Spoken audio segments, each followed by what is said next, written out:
Tiyatro perdesi, kederli bir tambur, Atatürk devrimleri, iki aşık ve genç ölümler.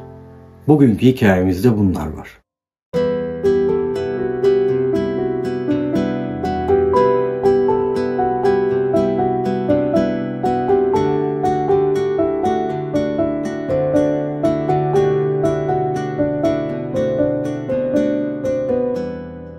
Kahramanlarımızdan biri Türk müzikisinin önemli isimlerinden Selahattin Pınar.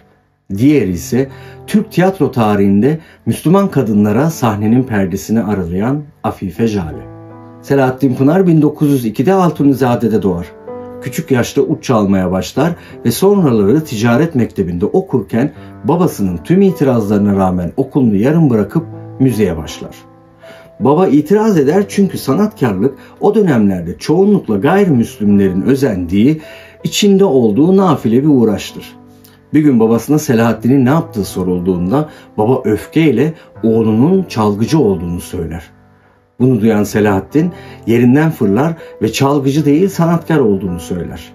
Hiddetlenen baba hadi oradan deyip evden gitmeye hazırlanan oğlunun üstüne bir gaz lambası fırlatır. Çıkan yangın hemen söndürülür ve Selahattin babacığım bir gün gelecek benim adımla anılacaksınız deyip evi geri dönmemek üzere terk eder. Evden ayrıldıktan sonra ut çalmayı bırakıp tambura yönelir. Sazendelik, hanendelik derken dönemin meşhur İstanbul gazinolarında aranan bestecilerden biridir artık. O gazinolardan birinde bir bahar akşamı Afife'ye rastlar. Afife 1902 doğumludur. Sanayi mektebinde okurken tiyatroya merak salmış, sahneye çıkamayacağını bile bile daha henüz 16 yaşındayken Darülbedai'ye yazılmıştır.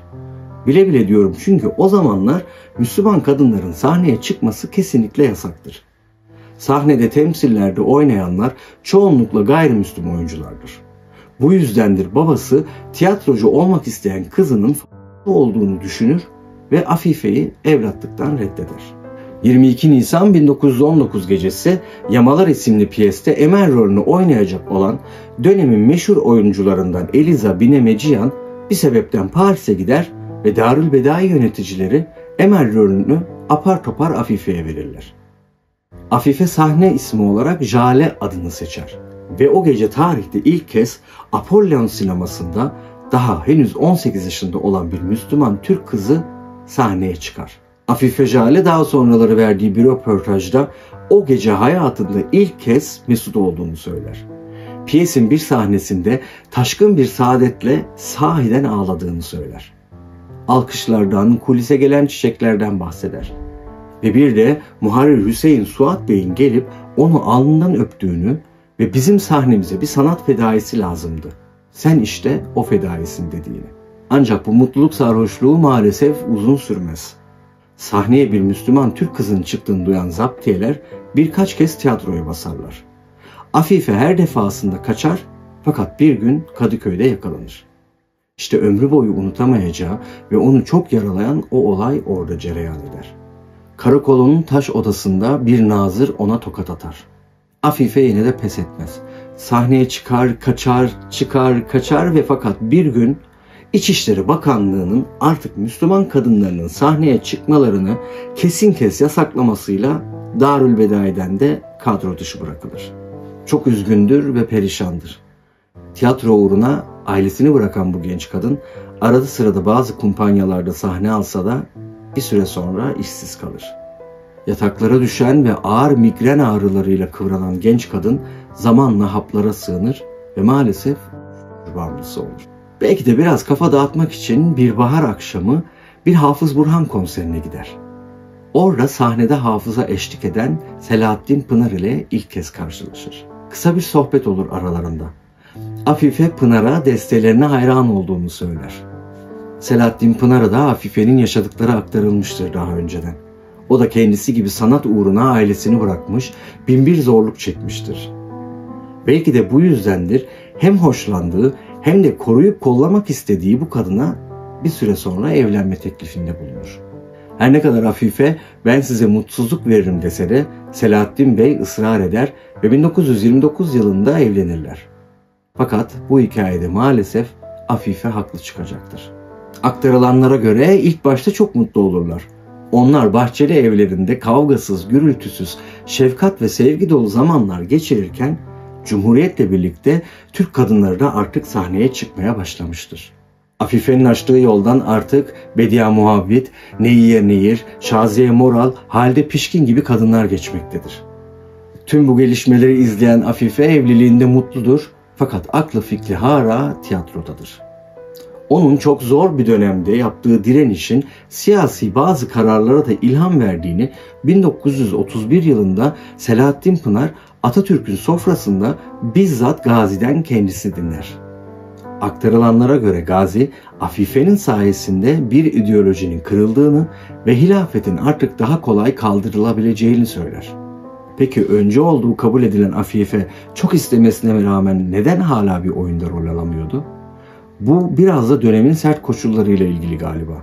Selimileriye göre uyuşturucu bağımlısı olan bir oyuncunun ahlak olarak görünen tiyatroda kabul görmesi artık çok zordur. Selahattin Pınar ise eşini destekler. Ona iyi geleceğine inandığı için sahneye çıkması için onu teşvik eder. Fakat birkaç deneme sonra mümkün olmayacağını anlar. Artık sahnede Afife'yi iyileştirmeye yetmemiştir. Afife tüm çektiklerini, acılarını uyuşturucuyla dindirmeye başlar. Suriyeli bir eczacı Afife'ye sahip olmak için onu morfine alıştırır. Afife olanları eşine anlatır ve Selahattin Bey yaşadığı derin üzüntüye rağmen tepkisiz kalır. Zaten onun için artık her şey bitmiştir. Bir gün üst kattaki odaya çıkan eşini takip ettiği ve anahtar deliğinden koluna morfin bastığını gördüğü gün her şey bitmiştir aslında onun için. Eşini eczacıdan korumak için ve kurtarmak için Afife'nin iğnelerini artık Selahattin Bey yapıyordur. Afife her ne kadar beni terk et, yalvarıyorum, at beni sokağa, ben düşüyorum, seni de düşürüyorum dese de Selahattin Bey bırakmaz eşini. İkisi de kendilerince birbirlerini korumaya çalışırlar. Aylarca dayansa da Afife eşini ikna eder ve ayrılırlar. Afife Hanım görüşmelerini kesinlikle yasaklamıştır. Beni unutacaksın demiştir. Unutamaz Selahattin Bey. Besteler yapar, avunmaya çalışır. Afife içinse düşüş dönemi başlamıştır artık. Bir süre Kastamonu'daki kardeşinin yanına sığınır. Eniştesi Kastamonu valisidir ve valinin baldızı dedikoduları yayılmaya başlayınca kaçar. Aşevlerinde yemek yer, parklarda yatıp kalkar. Tiyatrocu Vasfı Rıza Zogun'un girişimiyle nihayet Bakırköy Akıl Hastanesi'ne kaldırılır. Bir gün perde ve sahne mecmuası yazarı Nusret Safa Coşkun'la görüşmek istediğini söyler Afife.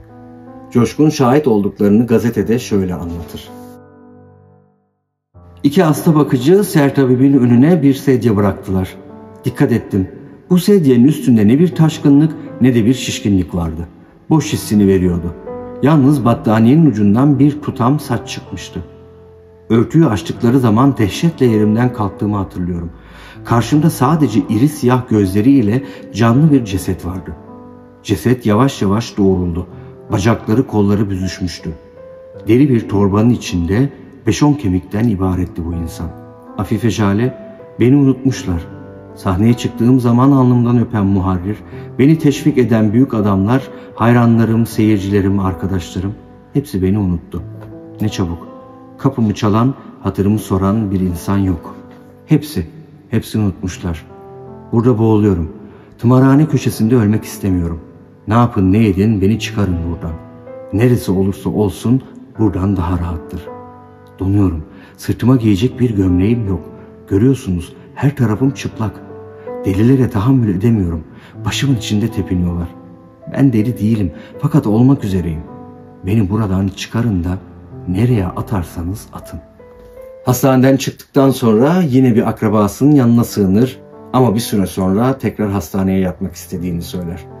Balıklı Rum Hastanesi'nde tanıdıklarına sitem dolu mektuplar yazar. 24 Temmuz 1941 yılında henüz 39 yaşındayken yapayalnız ölür. Selahattin Pınar Sadun Aksüt'e o günü anlatır. Ölüm haberini alır almaz yanına gider. Kolları ve bacakları ters dönmüş, bitirdiği, kavrulmuş, ufacık kalmış bir Afife vardır yatakta. Afife'den sonra hayata tutunmaya çalışan Selahattin Pınar 2 evlilik daha yapar. Fakat yine mutlu olamaz. Hatta eşlerinden biriyle birlikte bile olmaz evliliği süresince. 1960 6 Şubat akşamı gazinoda geçirdiği bir kalp krizi yüzünden 58 yaşında ölür. Ailelerini bırakıp gitmek pahasına, hatta toplumun tabu ve ön yargılarını yıkmaya çalışarak sanat yapmakta ısrar eden bu iki aşığın hikayesi ise Selahattin Pınar'ın "Nereden Sevdim O Zalim Kadını" gibi bestelerinde yaşamaya devam eder. Ama en çok da ilk tanıştıkları geceye atfen yazdığı Hicaz makamında "Bir bahar akşamı rastladım size" bestesiyle. Bir sonraki videoda görüşmek ümidiyle.